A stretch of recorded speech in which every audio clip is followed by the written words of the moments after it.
It's the morning after UFC 330. I got some well-needed shut-eye. I woke up at 6 a.m. that day, so I was fighting for my life during the main card, but we made it through. Overall, a great event. I really enjoyed the fights. I understand that the card itself was a bit underwhelming, but when it comes to these events, it's the fights that make it interesting, not the names. But the main event, Islam Makhachev versus Ian Garry.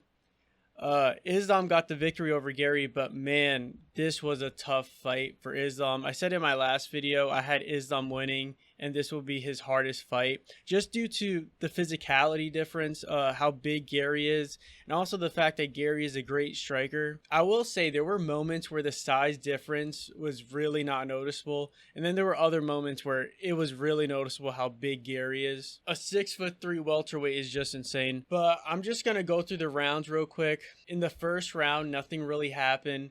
Islam got the single leg. Garry looked like he was defending pretty well, but Islam got the better of him and held him against the fence the entire round, really. No damage was done. Ian didn't really do anything before the takedown, so just by default, the round went to Islam. If Ian had a moment before this takedown, I would have gave it to Garry because, again, Islam didn't really do much against the fence. In the second round, we see Ian throw his first oblique kick, and I don't want to get too ahead of myself, but we should have seen this way more throughout the fight. He was throwing it so quick, and Islam was lighter in his feet this fight, but he could be very heavy on that front leg. And I just thought that he was going to abuse that leg this fight. And, Islam is not going to try to catch the kick and, risk getting kicked in the face. But anyways, Ian seems to be opening up more, and they get clinched up against the fence. Then Islam has the biggest moment of the fight where he gives Ian a foot to the face. There's a screenshot going around comparing this moment to Khabib's second round overhand right against Conor. And, side by side, it looks like a mirror image. I might be reaching, but I thought that was pretty cool. But Islam then throws him to the ground. And whenever I see the highlights for this moment, they always cut off that throw. I feel like the throw was like the cherry on top. Islam then gets side control, and I thought he was going to get the sub. I had Islam winning by sub. Islam was working, but just couldn't get anything. And the whole time this is going on, the Philly fans are yelling, "Fuck you, Garry." Philly fans are just insane. But the rest of this round really showed the level difference between their grappling. Everything Garry did to try to get out of it, Islam was just one step ahead. Easily Islam's best round. The third round is where things got interesting. Islam was really respecting Ian's striking. He wasn't overreacting or anything like that, but he was aware of that high kick. And the tide started to turn because Islam, tries to go for a takedown, but Ian gets up right away. And during that sequence, I guess, it really took a lot out of Islam because when they got back up, Garry looked way fresher. And at this point, there were only 2 minutes left, and Garry increased the tempo a little bit and won the round, but I was just thinking he should have done way more, especially after landing that high kick. It seemed like he had the opportunity to really go at it. Islam completely stopped throwing. He threw one more takedown, but got stuffed immediately.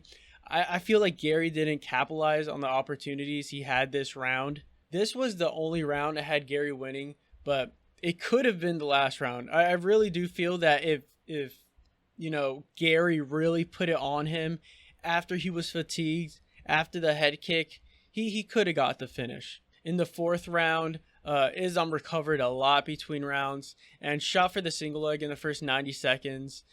Garry did a good job defending, but Islam is able to complete the takedown and controls him for the rest of the round. This was very reminiscent of what happened in the first round. Nothing else happened, really. Okay, now we're going into the fifth round, and I'm thinking Garry is down 3-1, but he still looks fresh. Islam is wearing the damage pretty bad on his face and looks tired. Like, he has his mouth open. And I'm thinking, like, Garry surely knows that he's down. His coaches told him that he needs to, let his hands go. So I'm thinking that we're going to see, Garry increase the pace like tenfold and really try to take Islam out because he can't win a decision at this point. They embrace in the beginning of this round, and I'll get back to Ian being overly respectful between rounds, but Ian is just not increasing the tempo.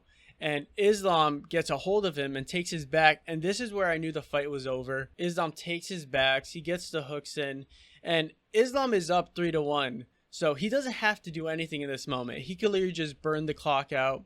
He was trying to work a submission. He was trying to get a rear naked choke. But, the fight is pretty much won at this point.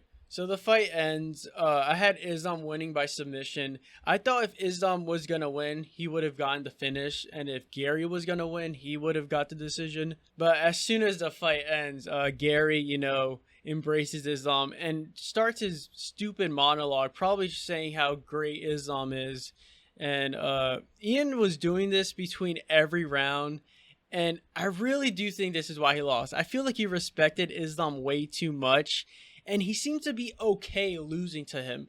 I got the same vibe when Gaethje lost to Habib, where it was like an honor to lose to him. Like, I was just thinking, like, Garry, you could have won the fight. And, you're in such a good mood afterwards. Like, you're just happy to be a part of this moment. It just didn't make sense to me. It didn't seem like he wanted it as badly as he made it seem leading up to the fight. Ian just didn't let his hands go. And it wasn't like Islam was preventing Ian from doing this. I don't think Islam nullified Ian in that regard, at least. I think Ian just didn't want to go. Ian threw more oblique kicks in one round against Shavkat than he did this entire fight. So overall, I think Garry just looked pretty bad this fight. He was holding back. I don't think Islam looked that good either. But all respect to Islam, he did nothing wrong. He fought and he won. He just didn't look great. Protez and Morales were in the crowd. Morales was the backup. Protez is up next, and I know he was happy with what he saw because Islam looked very beatable. And also, I saw someone say that Michael Morales should have weight cut for this fight because, he's a bigger guy, so he has a limited number of weight cuts. I don't agree at all. Morales could have skipped the line and gotten a title shot. If anyone were to pull out, I don't know why I had Garry pulling out, so it would have been Islam versus Morales. And I know that would have been a tough... If Islam fought Morales the way he fought Garry, it would have been a tough fight for Islam. But back to Protez versus Islam, probably going to happen middle of next year, spring the earliest. But, I don't know, after this fight and how dangerous Protez is, and the fact that the entire division gained confidence after watching this fight. So I don't know, like Protez could get it done. I will have to think about this though. But after this win, a 17 win streak, the defenses in 2 divisions, Islam is top 2 of all time for sure. I still have Jones ahead of him, but just a little bit. If Islam does what he plans to do in getting 3 more defenses in welterweight to get the 20 win streak, I think it's undeniable that he's the GOAT. Even one more defense, I think he would be the GOAT. Just because this is towards the end of his career, he's up a weight class. I think that would make him the GOAT, especially if he does it against Protez because he is such a dangerous fighter. The next fights for Islam are going to be his hardest fights, not just because he's in welterweight, but because this fight just increased the confidence of every welterweight contender. And they're going to come to those fights with a different type of energy. He is not the boogeyman anymore, like he was in lightweight.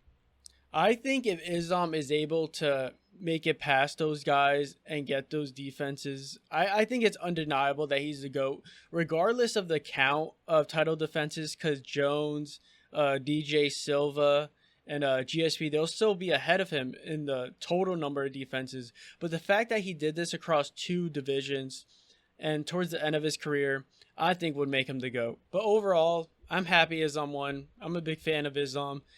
Garry as a champ, I remember after the 3rd round, I'm like, oh my God, we're going to have a vegan champ. But, Garry just couldn't get it done. I'm guessing what's next for Garry is Morales. Like, I don't think Morales is going to want to wait probably over a year to fight the winner of Protez versus Islam. Just because his spot isn't guaranteed, welterweight is really heating up, so he could get cut if someone, because recency bias is a thing. So, if someone seems more deserving, he might get cut. Cut as in like skip, like he won't get cut from like the UFC. But anyways, Let me know what you guys think. Overall, the card was great. Red De La Cruz looked amazing. We saw Usman in the octagon shaking hands with Garry. So really excited to see him in the UFC. But that's pretty much it. Okay, peace.